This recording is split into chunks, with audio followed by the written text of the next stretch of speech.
Robots Radio presents... In 1994, director Robert Zemeckis and star Tom Hanks gave the world a winding tale about a sincere young man navigating the horrors of the 1960s and 70s. In 2019, we finish off our Glenmorangie sampler with a 12-year single malt. The movie is Forrest Gump. The whiskey is Glenmorangie Nectar d'Or. And we'll review them both. This is the Film and Whiskey Podcast.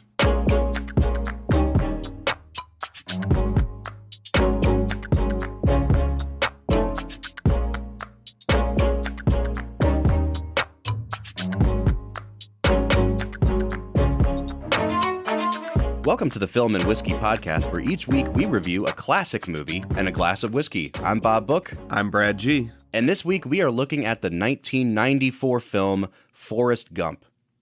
Brad, how you doing over there today, man? I don't know if you could hear this, Bob, but I'm kind of sick today. Yeah, you sound a little under the weather. Yeah, I was, and I was thinking about telling you that you could just record the episode on your own, but then I realized that I have a duty to the Film and Whiskey Nation that I needed to get on the mic and keep them from hearing crazy opinions like, Goodfellas is a 10, E.T. is a 10. Yeah, you're ridiculous, man. So here I am. Brad asked me to bring along some medicine for him, and I misheard, and I just brought Glenmorangie instead. So hopefully this scotch will have some sort of medicinal effect as well. The medicine of the gods. That's right. So, Brad, we are talking about a movie today that, honestly, like it's hard for me to talk about Forrest Gump because just like last week with E.T., I feel like this is one of those films that almost everyone has seen at least one time. And it is really, really hard to underestimate the cultural impact that Forrest Gump had. It's the kind of movie that almost immediately was spawning parodies on, SNL, and I don't know how to approach this movie because it's just so ingrained in American culture. Yeah, and not even just E.T., but the week before that, we had Shawshank Redemption. The week before that, we had Fight Club. The week before that, we had West Side Story. I mean, we've been on a kick of movies that really so many people in America have seen. Like, these have been cultural touchstones for lots of different generations. And in a lot of ways, Forrest Gump kind of tops all of those because it's still, to this day, adjusted for inflation. It's like number 25 or 26 all time in the United States. Everyone saw this movie, and it was just a cultural phenomenon. It went to the Oscars and won Best Picture, Best Director. Like, it took the Oscar in a year that we've been talking about, 1994, that was just a fantastic year for movies. So I guess part of what we need to look at today is, do we really think this was the best movie of 1994? How does it hold up 25 years later? And, how does it measure up against movies like The Lion King, like Pulp Fiction, like Shawshank? I can't believe this is already our fourth 1994 movie. Yeah, it really is insane. And it's also crazy that you just, glossed over the fact that this is the 25th anniversary of Forrest Gump. This is an anniversary that's actually worth celebrating. 25 years. That's right. So, Brad, I feel like this is kind of a stupid question to ask, but had you ever seen Forrest Gump prior to this viewing? I probably had seen Forrest Gump 4 or 5 times prior to this viewing. That makes perfect sense. So you go into it with quite a bit of familiarity. Did you notice anything different on this viewing than before? There's a few small things that I noticed. For example, at literally the very start of the movie, right after the feather finishes falling at his feet, and the camera pans up and then it pans backwards, it zooms out. When you see the bus come in, on the bus, they give you kind of a touch point to know what time it is. There's an ad on the bus for the 1981 models of some car. Right. And that was something I never noticed before. I was like, oh, wow, that's a really cool way to give the audience an indicator of, like, what time it is. Because in a movie that, has so many flashbacks to so many different years, it's kind of helpful to know where you are. Yeah, for sure. Well, I'm glad... I'm glad that you caught that one little thing at the beginning, and absolutely nothing else was different on this viewing. Hey, man, I was proud of myself. I was like, I'm proud of you too. I am proud. I got you, Zemeckis. So why don't we get into our favorite segment, which is Brad Explains, and I'm really interested to hear how you cover 25 years of American culture in just a few minutes, Brad. But let's hear Brad Explains the movie Forrest Gump. Once upon a time, there was a boy named Forrest Gump. Forrest Gump was a young lad who was slightly developmentally disabled. And he was told by school teachers that he was just under the bar of what was acceptable to be in public school, but his mother cared about his education and got him in anyways. And then the rest of his life was touched by God, and nothing went wrong, even though everything went wrong. And he lived through the 60s and 70s and met the president a million times. And he really, really, really, really loves Jenny. The end. The end. You know what? That's actually not a terrible encapsulation of this movie. Thank you very much. And Brad, one of the things that I really struggle with this movie, we're going to talk about whether or not it holds up at all 25 years later. But I think there's so much buy-in that you have to do as a member of the audience with this movie.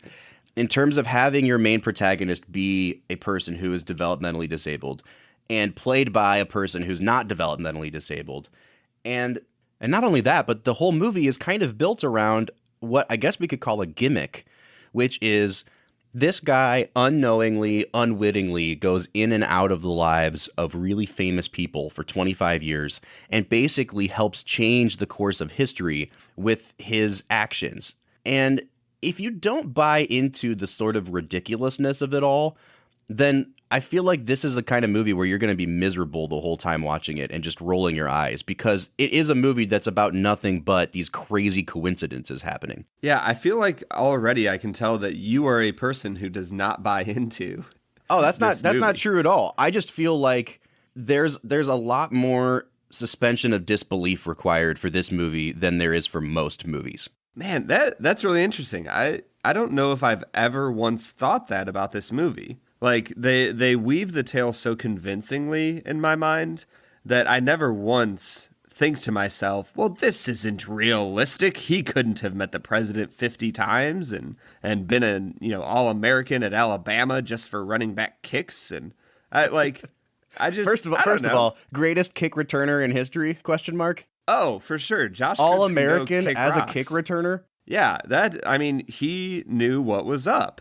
All right, so Brad, let me rebut what you're saying right now, because it's not that the movie's not realistic that bothers me. I think it's the combination of like all the things that if this movie was made today, I think we'd know better. I think that the way they handle the character a little bit, especially in the first hour or so, is like a little cringy to me.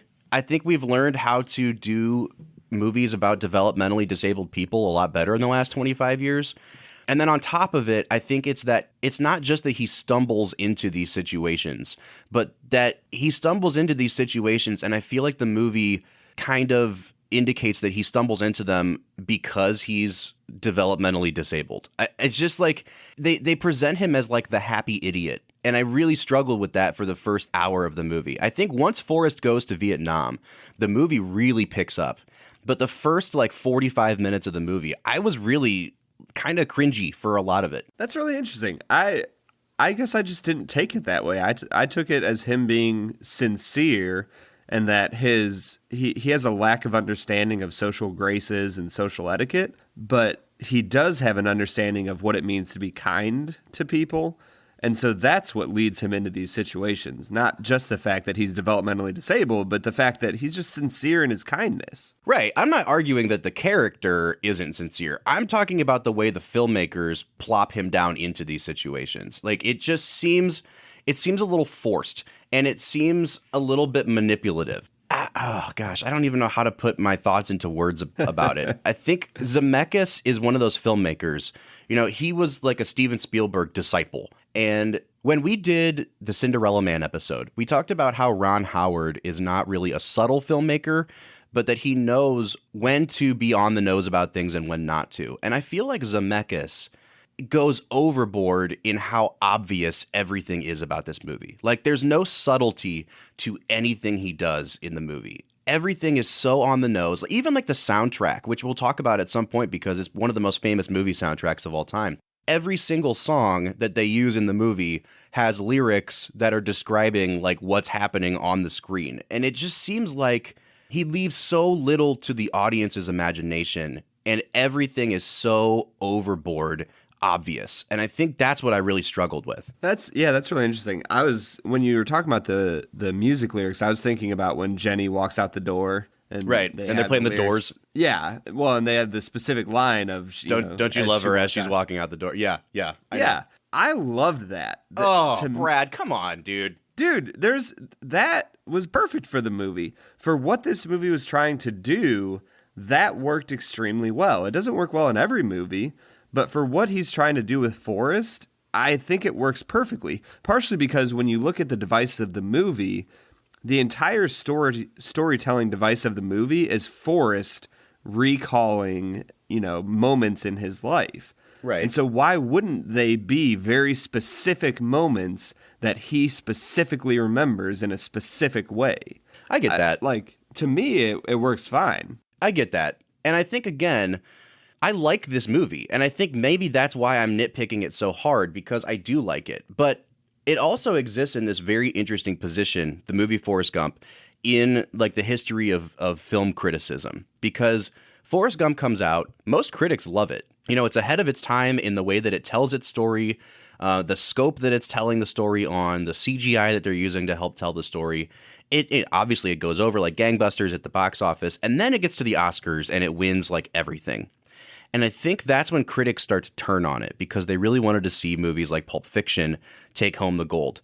And I don't think it's fair to Forrest Gump, but ever since then, for like 25 years, it seems like film critics have been on a crusade to like destroy Forrest Gump and to take away from everything that was ever good about it. And I'm not that guy. I really like this movie. Like it's such an indelible part of my growing up. It was always on TV.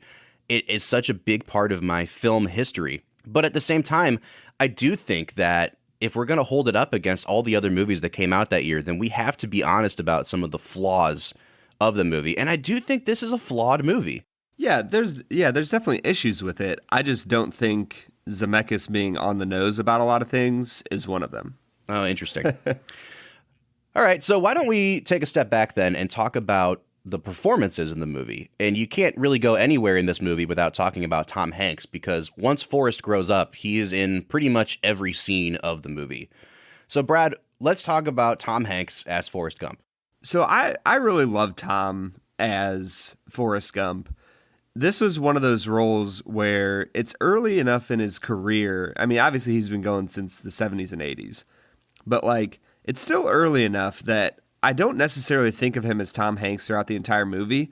But anytime Forrest yells, like when the drill sergeant is asking him, how he finished his gun so fast, and or he yells like, "I'm done, sir." He loses the Forrest Gump dialect. It sounds like, Tom Hanks. Yeah, he completely drops his accent altogether. When he's putting together his gun and done, drill sergeant? And I'm like, dude, where did your Alabama accent go? Yeah, it's just gone out of nowhere. So there's certain things where I look at the performance and I go, it's not Hanks' best performance, but it's really, really good. He stays in character for the most part, other than those few instances where he's yelling. And he's just so convincing. He's so sincere about being Forrest Gump and caring so deeply for other people. Like, there's no doubting that, Bubba is his best good friend. Yeah. And that he loves Lieutenant Dan and would do anything for Lieutenant Dan.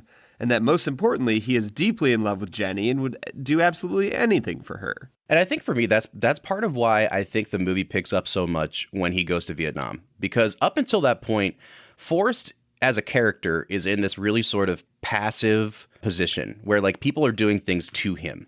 And I think when you finally get Tom Hanks out in the Vietnamese jungle and they're about to drop a bunch of napalm on the whole area, and you finally get to see the fear in Tom Hanks's eyes, he really does get to finally dig into the meat of the role and just be an actor.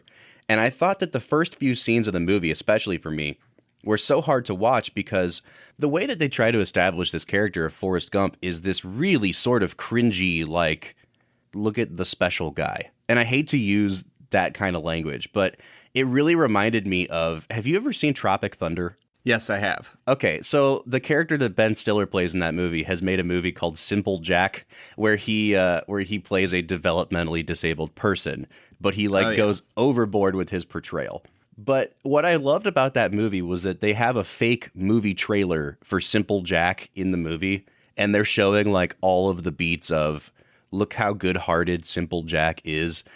And I couldn't help but think of that at the very beginning of Forrest Gump, because he's, it's that iconic shot of him sitting on the park bench, but he's just like talking about people's shoes and closing his eyes real hard and talking about his magic shoes. And I was like, oh man, is this really how we want to start this movie out? Like, this is what you're asking me to get on board with? And it just, for me, it took a while to get into the character not getting in his own way. And so when you get to Vietnam and Forrest is really an adult and he's out making his way in the world, I think that's where the movie really takes off. And I think that's where Hanks's performance really starts to soar. Yeah, the very first time you see Forrest make a decision for himself is when he's running away from the fight. And, him narrating says, I did what Jenny told me to do. I ran. And then all of a sudden he gets into a clearing, realizes he's not being chased, and he stops and he makes a decision for himself. And he says, I gotta go get Bubba. Yeah. And he turns around and he disobeys one of the most important persons in his life, Jenny. And he goes back and he ends up saving, a bunch of guys, and he finds Bubba. And it's the first time he really makes a decision for himself. And I would agree with you. Vietnam is really where the movie takes off. Well, I'm glad we at least agree on that much. And we do have other people in the film to talk about. But before we get to them, I just want to get your opinion on the two child actors who played Forrest and who played Jenny as kids. They hired the Forrest Gump kid actor really early on in the process.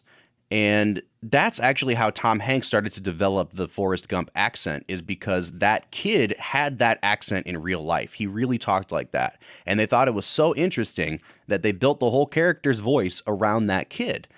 And, his voice is really interesting. But if I'm being honest, I think both of those kid actors were really, really terrible. Really? I mean, dude, they were so bad. They were just bad, especially after E.T. last week.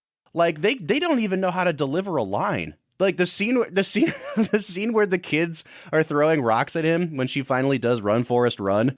Hey, dummy! Are you retarded or just plain stupid? Look, I'm Forrest Gump. Just run away, Forrest. Run, Forrest! Run away! Hurry! Get the bags! Hurry up! Let's get it! Come on! Look out, dummy! Here we come!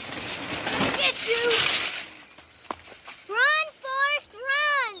Run, Forrest! I don't know if you noticed, but like the kid that plays Forrest doesn't even know how to react to like getting rocks thrown at him. He just gets hit in the face and he doesn't even react. He just stands there. It was the funniest thing in the world to me. I think that was, to me, I took that as planned, as like he's developmentally disabled and he doesn't know how to react to this social situation where he has rocks being thrown at him. Yeah, but I mean, like when they're throwing them at adult Tom Hanks, he's at least like trying to block the rocks. This kid just stands there and takes it on the face. Yeah, and to me, like, I don't know, that didn't seem like bad acting to me. If anything, it seemed like good acting to not react. Oh, wow. I think we are very divided on our opinions of this movie, dude. Yeah, I don't know where you're coming from on this movie. Like I feel like you're coming at this movie with a very critical, disbelieving attitude. And I'm coming at it from that makes sense to me, that a child who is developmentally disabled and hasn't faced this situation before wouldn't necessarily know what to do when, children are throwing rocks at him.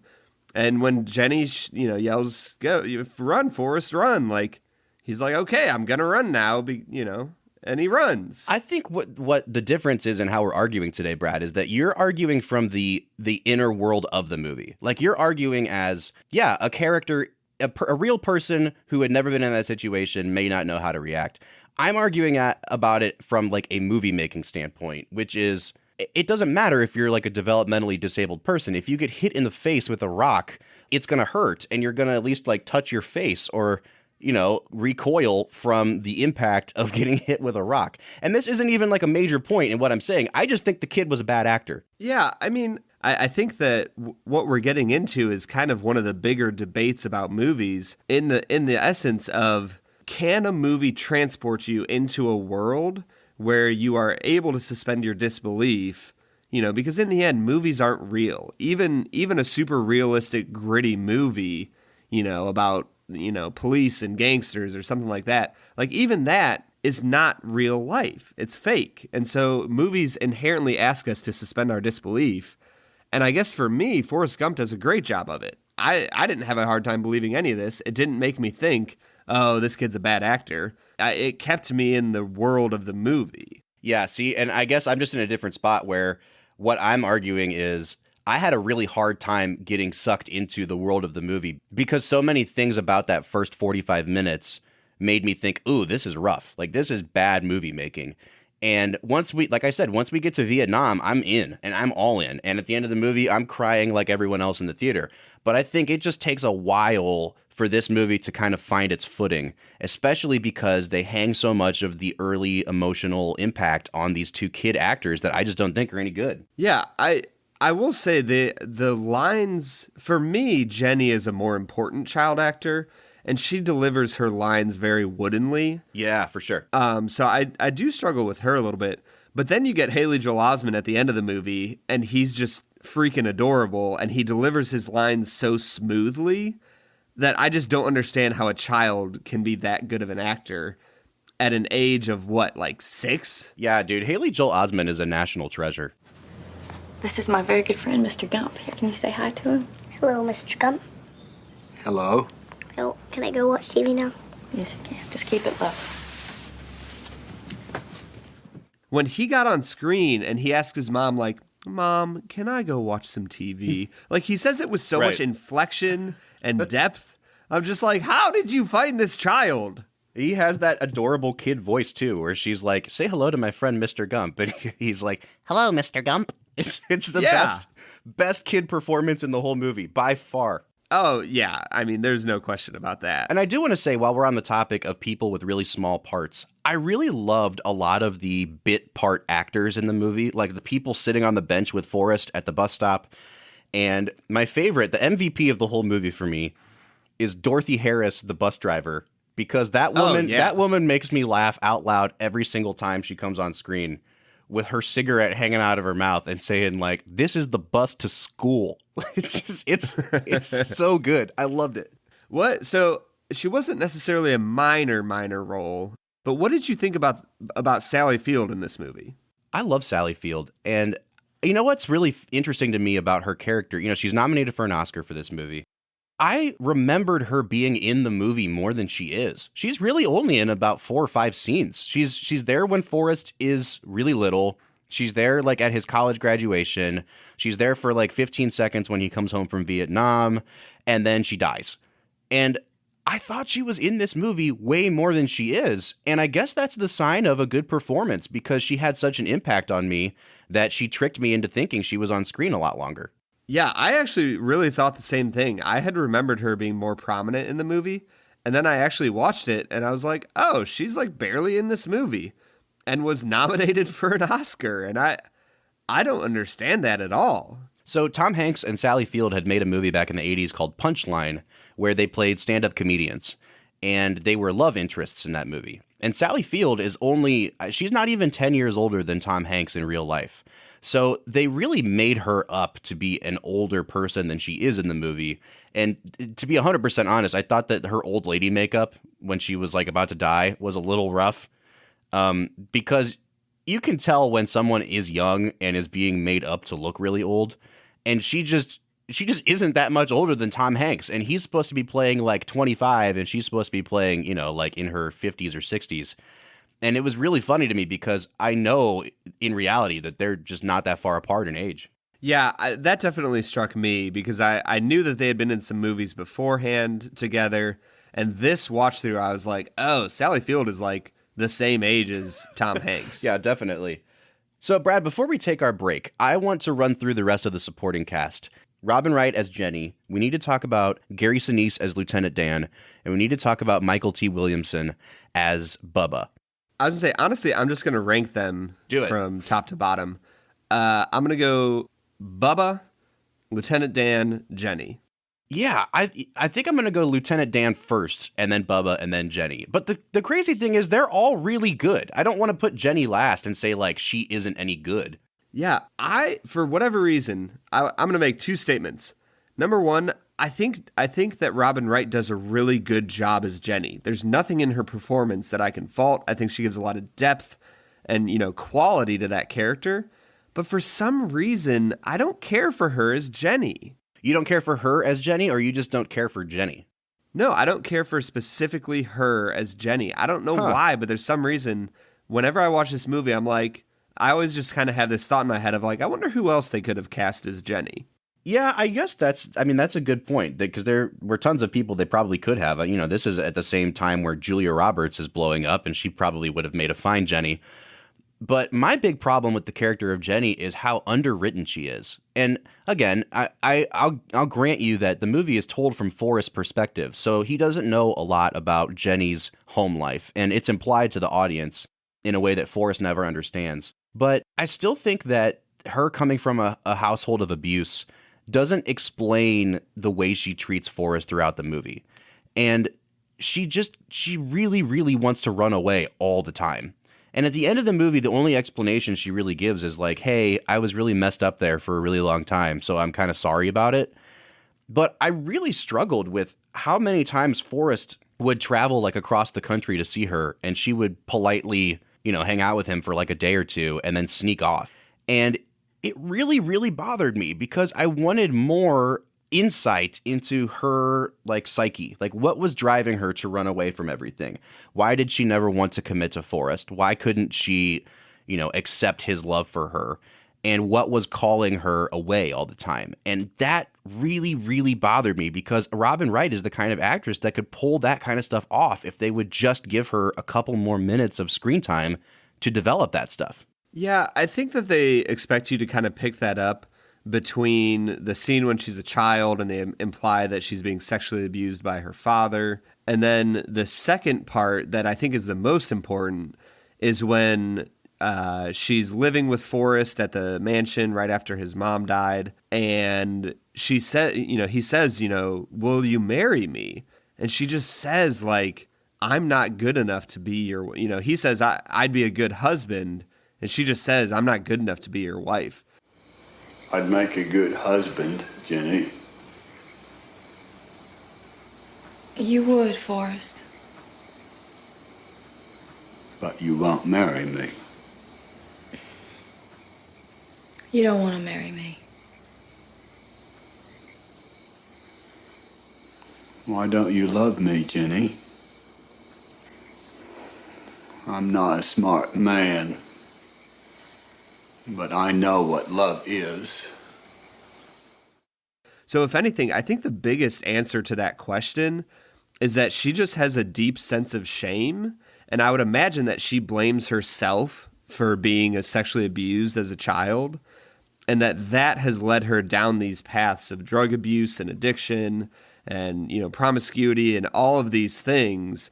And she just carries a sense of shame of like, I screwed up as a child, I screwed up as a teenager, I screwed up as an adult, I just keep screwing up, and I'm not good enough for Forrest.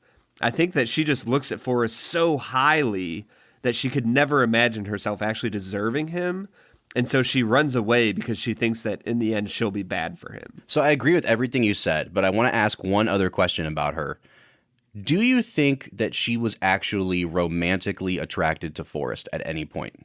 I think that she struggles with that. I think that by the time she's an adult, I think that she has worked through the fact that he is developmentally disabled. Yeah, I mean, I think she has too, but I don't think she's ever actually romantically attracted to him. I think that by the time they finally get married at the end of the movie, it's because she's learned to love him in a platonic way.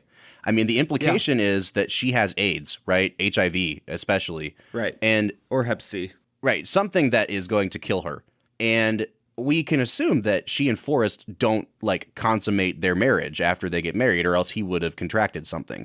So like the only time she's ever intimate with him, or the only time she ever expresses love towards him, he accuses her of not loving him, and then she comes into his room that night and has sex with him. And I think that is a really interesting insight into the character, in that like the only way she knows how to express love is through sex because she has such a messed up history with sexual trauma. But I never got the sense that she actually loved him in a romantic way. I think she learned to love who he was, how he treated her in a really platonic way. but it's certainly not your typical husband and wife relationship. Yeah. I guess as you were saying that, though, I was like, how beautiful is it that she learned how to love in a platonic fashion without having to use sex to express herself? Well, I agree with that, but I think that there's probably people out there who would view it the other way, which is, and there's a huge contingent of people that see Jenny as like the villain of the movie because she rejects Forrest at every turn. Throughout the 70s, she's using him, for a place to crash or for whatever. And then it isn't until she contracts a deadly disease and has a kid that she needs to secure his future for that she comes back into the picture. So, like, there's a way to read this movie where you can see, and I'm not saying I see her that way. There's a way to read the movie where Jenny is just like a heartless person. Yeah, and honestly, I saw that this watch through. There's so many times where I'm like, man, Jenny, like, out of any human being in the world that should understand Forrest and be able to love him better, it's you. Yeah. And you're not doing it, and you're being a jerk, and you need to just stop it. That's how I feel about you on like a weekly basis, is that you're just being a jerk and you need to stop it. Well, you give terrible takes on movies. So the feeling is mutual, my friend. So, yeah. But I will say this about Jenny. I really do think Jenny is the most important character in this movie. Without her, you don't have an impetus for Forrest to do almost anything. That's very true. He views his life through the lens of what can I do to love Jenny? Yeah. I think that's why her actions are so important in the movie, is because without them, you just don't have a movie. So I really do think she plays the most important role in the movie. Yeah, she definitely does. And one of the things that plays the most important role in our podcast is the inclusion of whiskey. And Brad, I think that it's time that we dip into this Glenmorangie Nectar door so that we can fuel the debate for the second half of this episode. What do you say? Nectar. Let's do it.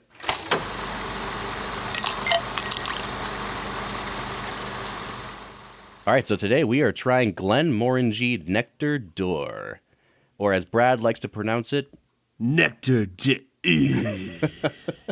The most French-sounding name ever. Nectar the golden nectar.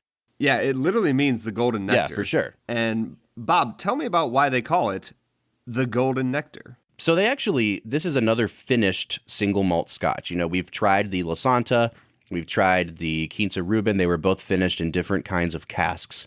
And this one is finished in wine casks from the area of Sauternes, which is in France. They call it the golden nectar because of what was in those wine barrels before they finished this scotch in them. So Glenmorangie markets this as a much brighter, fruitier tasting scotch than the Quinta Rubin. When we were doing that one, I talked about how all of their marketing materials kept using the word dark, dark, dark. This one, the language they use is like lemon, tart, vanilla. They keep using the word silky. So it really seems like they're trying to market this as something that has like maybe a more creamy sort of taste to it. I'm really interested to see how this differs from the Quinta Rubin. Yeah, honestly, as I'm smelling this, I am picking up on that lemon that you said. It's got a nice tart, but not offensive in any way. But it has a really nice tart nose to it. Yeah, it's very bright. That's a word that we continually use. And we've talked about how with some of these finished scotches, there's a lot of crossover in what we picked up on the nose of like an Irish whiskey. And I'm getting that here as well. There's definitely some fruit on this. It's very, very bright. But I'm also picking up tons and tons of caramel on this in a way that almost reminds me of a bourbon. It definitely does have that sort of... I don't want to say silky, but like that sort of creamy candy smell to it that I'm anticipating. This is going to be really sweet. This is going to be... Yeah, it's a little bit velvety. You know what I mean? Oh, there it is. That's the word, velvety. I knew that's the word you were looking for. I got your back. Thanks so much, man. All right, man. So what would you give this on the nose? I'm going to give it an 8. It has a really nice nose. There's a lot of complexity and interest. It makes me want to drink it very badly. I'll say this. It has all those notes going on, but the thing that bothers me about the nose is that it's really subtle. Brad has talked before about how he's had to stick his entire nose into the glass to try to pick up something, and I kind of get that with this as well. It definitely doesn't have as potent of a nose as some of the other Glenmorangies we've tried. And that takes it down a few pegs for me. So I'm actually going to give this a 6.5 on the nose. See, Bob, if you really understood Scotch the way that I do, you would know that you need to stick your entire nose into a glass to get its full body. Well, and that's what I did. And it's too subtle for me. 6.5, Brad. Let's give it a taste. Let's do it. Oh, wow, that's really good. Yeah, I like that a lot. And it's really, really, really sweet. It's probably one of the sweetest scotches I've ever had. And the two things I'm picking up are caramel and honey. So it's like a double whammy of of ways that something can taste sweet. And then all through it is just this crazy amount of spice. Like, it's spicy from the time it hits your tongue to the time you swallow. Not a burn, but like peppery baking spices. I really like it. Yeah, this is really impressive to me. And I'm actually I'm gonna kind of zoom out my lens a little bit from just talking about nectar to But going into our tasting of Scotch, all I had ever heard was that it tastes like paint thinner and it just, it tastes terrible and all this stuff. And it's been really exciting for me to realize that they were all wrong. Oh, yeah, for sure. Like, from what I've seen, there seems to be two branches of Scotch, peated and non-peated. And we've tried a peated, and I liked it. I didn't like it quite as much as the non-peated stuff. But it's just really interesting to me to see that, like, not all Scotch has to be peated. You can have some Scotch from Scotland that is extremely tasty and fruity and sweet, and it still tastes, it still has a very specific Scotch flavor to it. Yeah. But man, it's really good. You know what's really interesting about the taste on this one for me is that it tastes really similar to a bourbon. It's really sweet. There's lots of caramel. For me, there's some honey, and it's just spicy all the way through. And what's crazy about it is, like, when you look at this in the glass, it's not nearly as dark as a bourbon. It's a little bit thinner of a mouthfeel than a really, like, aged bourbon. And they've somehow found a way to get the flavor of, like, a 12, 15-year bourbon into this Scotch. And I'm really blown away by that. Yeah, I am really enjoying this a lot. I'm going to give it an 8.5 on the taste. 8.5. Wow, I'm going to give it an 8 on the taste. This stuff is hitting the spot. Man, Glenmorangie hitting it out of the park with this sampler. Shameless plug, Glenmorangie, if you're listening and you want to be the official sponsor of the Film and Whiskey podcast, we will not say no. In fact, I would say very, very avidly, yes. Let's do this. Just send us a couple bottles and we'll be good. Yeah. All right, sure. Brad, so what are you picking up on the finish here? The finish is amazing. It's got these nice peppery notes to it that you don't necessarily get on the front of your tongue. There's some depth to it that you don't get till the back end. And then you just have a nice pleasant burn that sits on your throat, but it doesn't offend you. It just kind of hugs you a little bit. It says, "Hey, I'm here. I want you to know that I care about you." Wow, you're having a moment over here with this whiskey, man. All right, so what would you score it? I'm going to go ahead and give it an 8. It's a really solid finish. Yeah, so here's the thing. For me, I don't care for the finish because all of the sweetness comes out of it on the finish, and you're left with those spices and the pepper taste. And it's actually a fairly bitter finish. I like it, but I wish that there was some lingering honey or caramel notes to it. And so I'm actually only going to give it a 6 on the finish. Yeah, so as far as balance goes, I look at this and I go, man, like, I gave this an 8, an 8.5, and an 8 on my scores. So I'm going to go ahead and give it a 9 on balance. It just works for me all the way through. Yeah, I'm going to give it an 8 on the balance. I thought that the nose was a little bit lacking, and I thought that the finish was a little bit lacking, but nothing like crazy. Like, it wasn't out of left field when I tasted it. I was like, whoa, I wasn't expecting that. So it was pretty consistent. It wasn't as good for me as the Quinta Rubin all the way through. So I'm going to give it an 8 on the balance. And that brings us to our final category, which is value. Now, in the state of Ohio, a fifth of Glenmorangie Nectar d'Or will cost you $59.99, which I'm fairly certain is about the same price as the Quinta Rubin. And it's going to be hard for me to give this a score where I'm not comparing it directly to that. And I'm just generally saying, is this a good value? Because if they are the same price, or if they're even within $5 of each other, I would probably choose the Quinta Rubin 10 times out of 10 over this. This is a really good whiskey, but for $60, I'm not quite sure if I'm on board for it. So I'm going to give it a 7.5 on value. Yeah, honestly, the Quinta Rubin is like a $57 or $8 whiskey, I think it was. And so it's pretty much the same price. I'm going to go ahead and give this a 9.5 on value. Wow. Because I gave the Quinta a 10 on value. If you can find a phenomenal scotch that you love drinking for $60, that's a good value when you're talking about a lot of normal scotches that are $150, $200, $250. I just can't get away from the fact that this is a good value. Now, how often am I, a young millennial, going to go out and buy this? Almost never. Right. And that's unfortunate. So maybe that should affect my score more. But when I'm aware of how expensive other scotches are, I have to look at $60 for something I love to drink and say, yeah, that's really good value.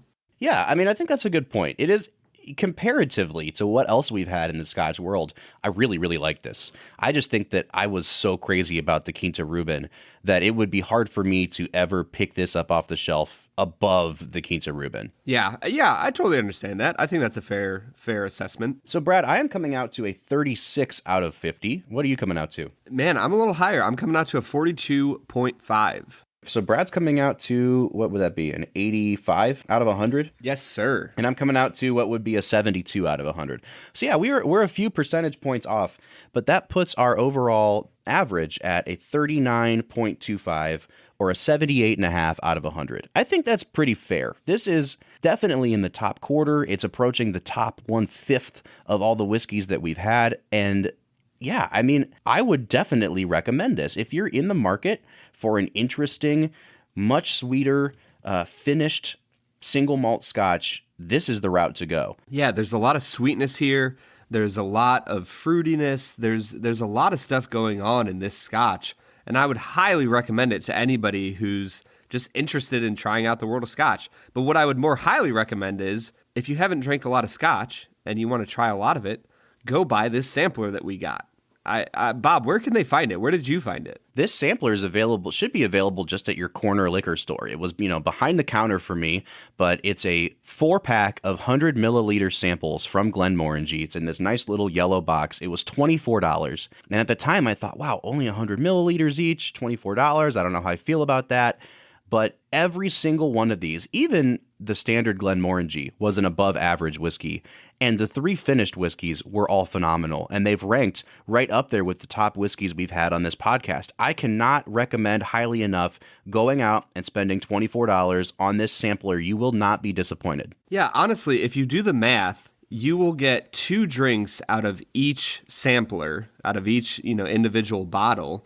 And that means that you're paying $3.12 per glass of scotch. Yeah. And that is a good price to pay for really good scotch. So go out, find this sampler. It's really amazing. All right, so that has been Glenmorangie Nectar d'Or. Brad, would you recommend? 100%. Go drink it. What do you say we get back into talking about the 1994 Best Picture winner, Forrest Gump? Never heard of it.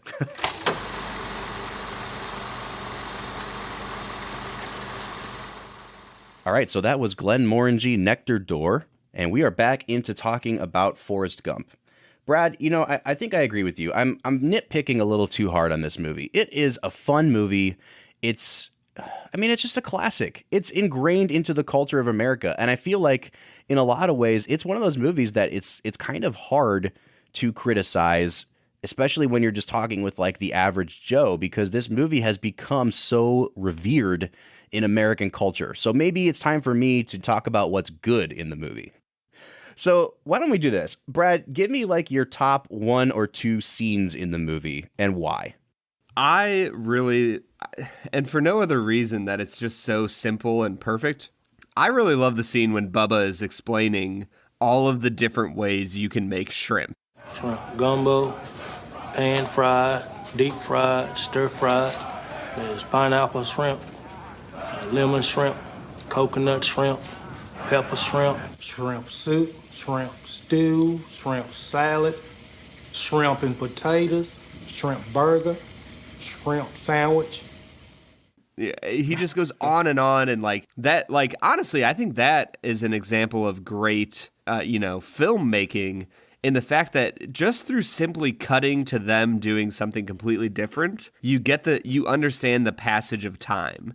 That this is something Bubba talks about constantly, no matter the circumstances. Yeah, the Bubba explaining shrimp is a hilarious scene, and I hate to take us into like morbid territory, but on this watch, I really, really loved the sequence, at the side of that lake in Vietnam where Bubba dies. And it's not that I love watching Bubba die. It's just that it's so well acted. And I love when Zemeckis stops cutting away from the action and doing montages and allows the camera to just linger on these two people. And I think that's when the movie is at its strongest, is when he just plops the camera down and lets his actors act. And for me, those two scenes in this film this time around were Bubba at the side of that lake and Forrest talking to Jenny's grave. And I know those are like the two saddest parts of the whole movie, but those are also the two parts of the movie where I'm the most emotionally affected and the most, tied to the character of Forrest, because we get a breather. We get to see Tom Hanks reacting to things. And I just think those are such incredibly well acted scenes that they kind of top everything else in the movie for me. Yeah, I totally agree. The scene when Bubba dies is just heart-wrenching. Yeah. And the thing is, you've only spent about 10 minutes in the movie with Bubba. Like he barely comes into the picture, and like Vietnam does not take up much time in the movie. No. And yet Bubba has such an indelible mark on this movie that you couldn't imagine the movie of Forrest Gump without Bubba. No. It's Bubba Gump Shrimp Co. Absolutely. Forrest, why did this happen?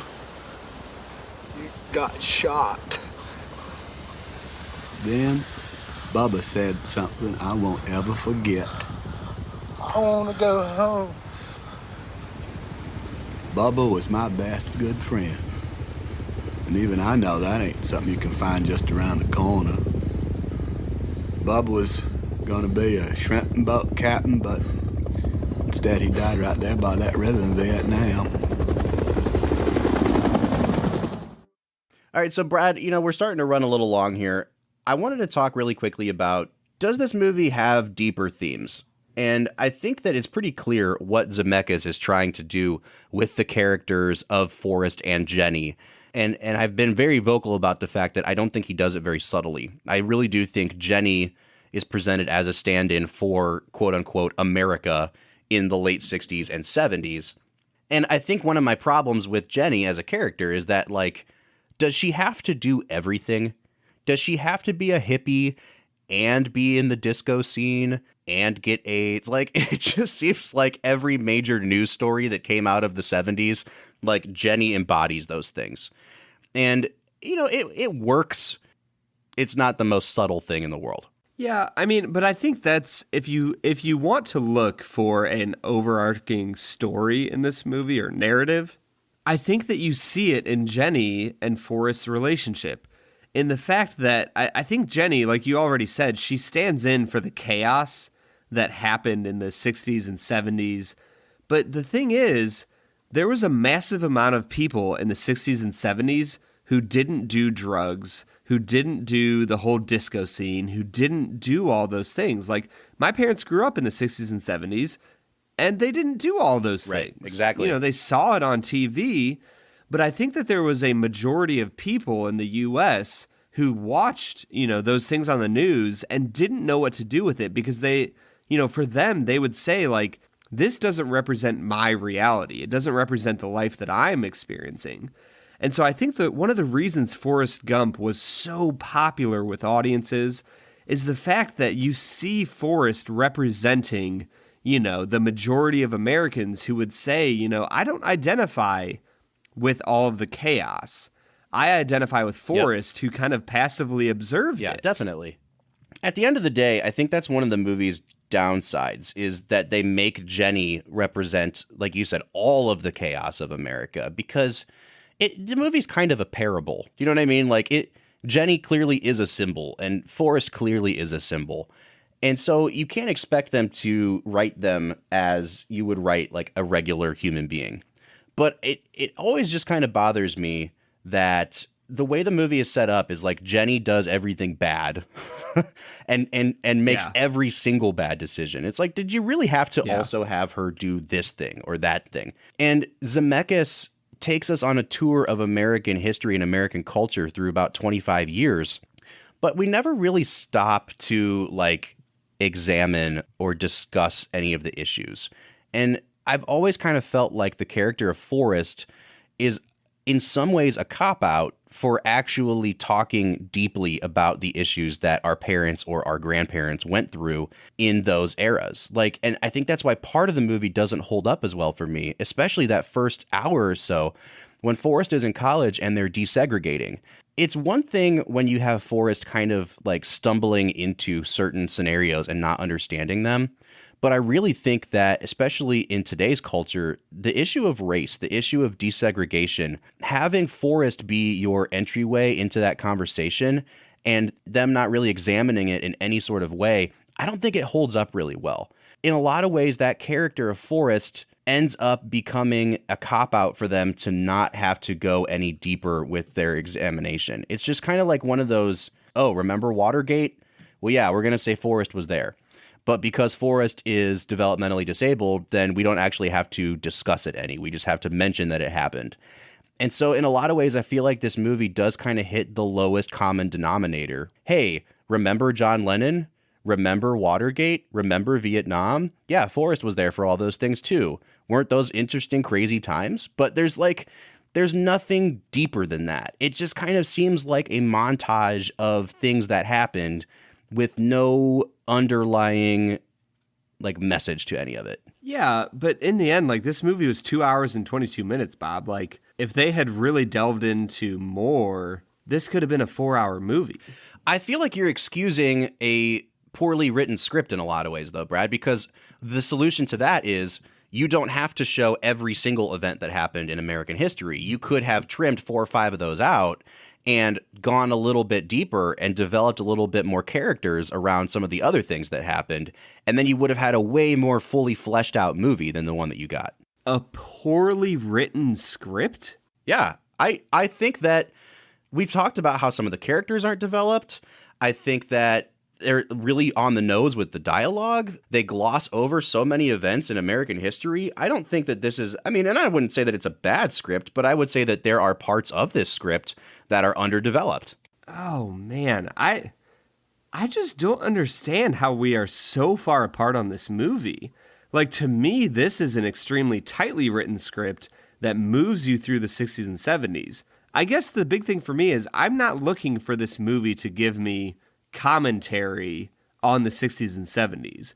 This movie presents two opposing views on the 60s and 70s. Jenny, who lived the destructive nature of it, and Forrest, who didn't necessarily understand it. And I think that represents America at the time. I think a large portion of American citizens during the 60s and 70s didn't understand the chaos that was happening around them. And then a small portion of Americans at the time reveled in it, and they enjoyed it, and they just dragged themselves into it, and they were very passionate about it, and Jenny represents them. And then you see at the very end of the movie, Jenny has a normal job as a waitress, and she's kind of grown up, and I think, honestly, during the 80s, you saw a lot of the revolutionaries of the 60s and 70s kind of realize, like, well, I need to make normal money. I have kids now. I'm not a teenager anymore. I have to do normal things. And I think the 80s in American culture, you see the children of the 60s and 70s kind of growing up. And you see that in this movie. So for me, I think this movie is extremely well written. I think the movie really captures what happened in the 60s, the 70s, and the 80s. Yeah, I mean, I don't disagree with you. Your argument was that it's tightly written, and I agree with that. And I think it's so tightly written that it moves too quickly through some of these things. And that's my biggest complaint with it. And I would like to hear, Brad, your final score for the movie Forrest Gump, and would you recommend it? I mean, I'm kind of waffling between 9 and 9.5, but I think I'm just going to give it a 9.5. This is a really great movie. It captures American history in a way that not many movies ever have. And I'm just really impressed with the way Zemeckis was able to move through so many events and so many cultural touchstones of the 60s and 70s that I think it's a phenomenal movie. You have great performances. I love this movie, Bob. It's really, really well written and interesting, and it captures your attention from the start. I'm going to give it a 9.5 out of 10. Yeah, I think it's a really good movie. And part of the problem with trying to look back on this movie 25 years later is that I think of all the movies from 94 that we've watched so far, this is the hardest one to evaluate in terms of quote unquote 25 years later. Because at the time this movie came out, I try to put myself in those shoes. Movies weren't made like this, in this sort of like historical snapshot style where everything kind of does move quickly and seem like a montage. And I think this movie was really revolutionary in a lot of ways. 25 years later, I think there's been so many ripoffs of Forrest Gump that it's easy to tip into like, oh, Forrest Gump is a cliche, because I don't think that at the time that it was made that it actually was a cliche. And so I have to factor that in. That being said, that first 45 minutes are super rough for me because I think it's badly written in the first part. I think the kid actors are really bad. I think that there are a lot of things in that first 45 minutes that would just not make it to screen today if we were going to do that. The stuff about the Ku Klux Klan, the stuff with desegregation and George Wallace. And so I've been really waffling back and forth between a 7.5 and an 8 on this movie. I think it's it's a really well-made movie. I think it stands the test of time. It's freaking Forrest Gump, guys. Like, it is what it is. So I think I'm going to give it an 8. I think in my heart I'm probably closer to a 7.5, but Brad has convinced me that I'm too critical all the time. So I think I'm going to give it an 8 out of 10. Wow. Man, I would not have thought that you would think of giving this movie a 7.5. Thus far in what we've reviewed so far, a 7.5 would be a pretty low score for what we've reviewed so far. Okay. So I guess that's why it surprises me that you would even think about giving it a 7.5, because to me this is a phenomenal movie that is I don't know. I think it's one of those movies that's like, it's as important to the culture as it is a good movie. And I think it's a good movie. I wouldn't call it a great movie. It's a really important movie in the history of films. It holds up fairly well. And I think it's a good movie. I'm never going to not want to watch it when it's on TV. But I think I also I don't think that it's like an all-time great, amazing movie. And of the 4 movies that we watched from 1994, I would say it's between this and Shawshank for like which one is worse. And you know, I probably would choose Shawshank over this just after this last viewing that we had. And that doesn't mean that it's a bad movie, but I definitely would put Pulp Fiction and The Lion King way ahead of this, and I would probably put Shawshank above this too. Man, yeah. What would be your final ranking of our 1994 movies?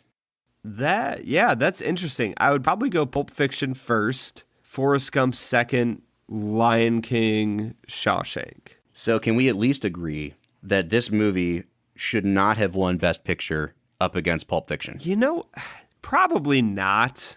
Pulp Fiction probably should have won it. But then you look at, what does Best Picture stand for? Why should a movie get Best Picture? And I think that Forrest Gump checks some of those boxes, and Pulp Fiction checks very different of those boxes. This definitely appeals to a much wider fan base. Oh, yeah, for sure.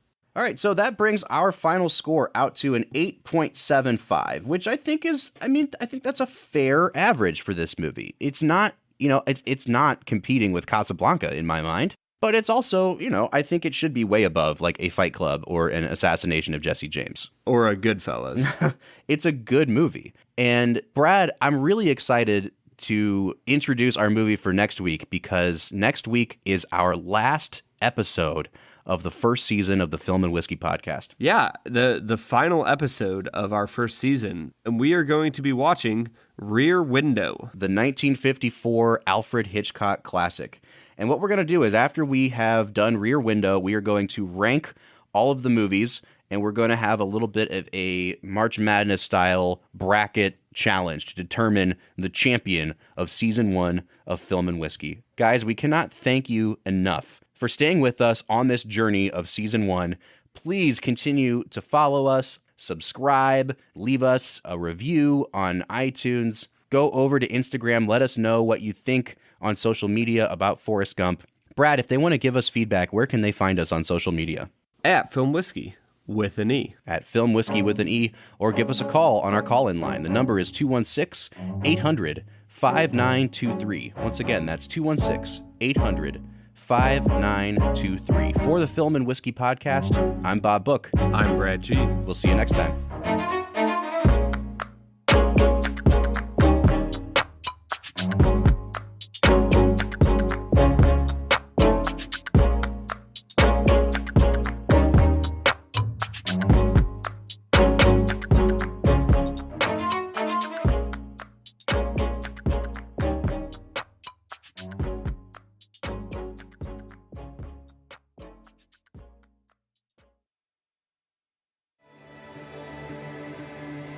Should introduce myself. I'm Corin Black, a humble half-demon, and folks around Baltimore call me the Devil's Runt.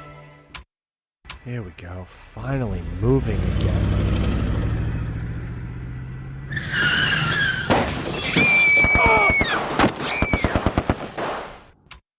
How do you feel about methamphetamines? You know, devil's blood don't make you a devil. Under the Shroud, fantasy, noir, and horror from Baltimore's sin-soaked streets. Find creator Ian Humphrey on Twitter at fictionalian.